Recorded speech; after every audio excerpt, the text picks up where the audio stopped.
Hi, welcome to Relish Books. Today I'm just going to share a couple quick thoughts about Moby Dick, or The Whale, by Herman Melville.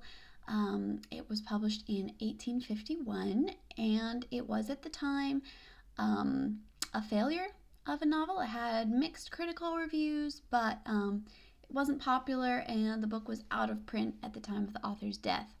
But now, of course, it's considered one of the greatest novels in American history. Um, and so, yeah, I'm just going to talk about a couple things that I think about it. Mainly, I don't really have any different opinion from pretty much anybody else who likes the book. The people who like it are pretty universal in what they say about it. But my main thing is just to let people know, if they haven't read it, that it's really not an intimidating book, because it's kind of held up as super long, super difficult, and very intimidating, and it's really not. At least I didn't find it so. I do have a couple complaints about it, the common complaints, but so it has great characters, first of all, and I think that the characters are really what draw people to it, even though it has been called the greatest seafaring story ever. Apparently, William Faulkner said he wished he'd written the book. Honestly, I think it's better than anything William Faulkner ever wrote. But anyway, so Ishmael is a great character. Of course, the opening line is super famous, call me Ishmael.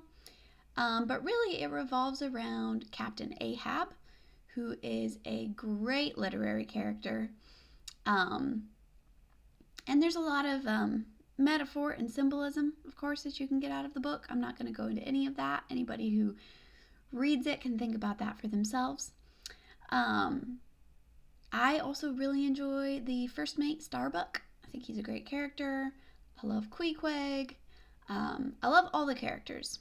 And my complaint with the book is that there's so little story compared to how big of a book it is. It's largely looking at a very technical description of the whaling process, the making of whale oil.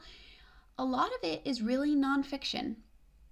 It's like a short fictional story. So if the book is this long, about that much is the actual novel, and the rest is, what would you even call it? Kind of a manual, I guess, for describing how to do all these things and what these things were like. So if you're interested in that kind of thing, it'd be great. If you're just in it for the story, it can be frustrating, because I really love the story, but as I was reading it, I would be like, get back to the story. I'm forgetting it already because it's been too long since we had a moment in the story rather than these balancing chapters.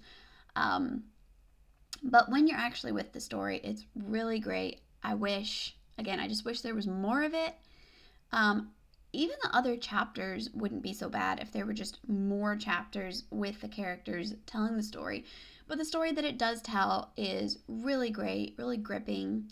It's very exciting. It's a great seafaring story. Very accurate, of course, because Melville was drawing on his own experience as a sailor.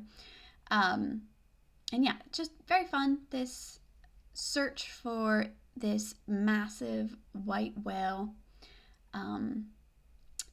There's a lot to study in the characters. They're really fantastic.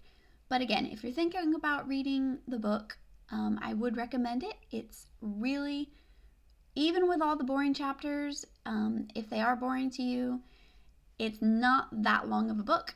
I feel like you can get through it pretty quick, and the actual story really isn't very long at all, but it is great and definitely worth the time. I think just the characters themselves make it worth it, and a lot of great story. There's a lot of exciting side adventures, of course, on the ship as they're on their voyage, on their main search. A lot of other things happen. It's just a good classic sea tale, plenty of tragedy and adventure and shipwreck and all the things. But yeah, I definitely don't think that it is I don't think it's overrated. In some ways, I think it's underrated when people just call it boring all the time, even though I do understand the problems with it. But yeah, I think it definitely deserves its place as a classic, and I would highly recommend it. So that's just a couple super quick thoughts on Moby Dick. Thanks.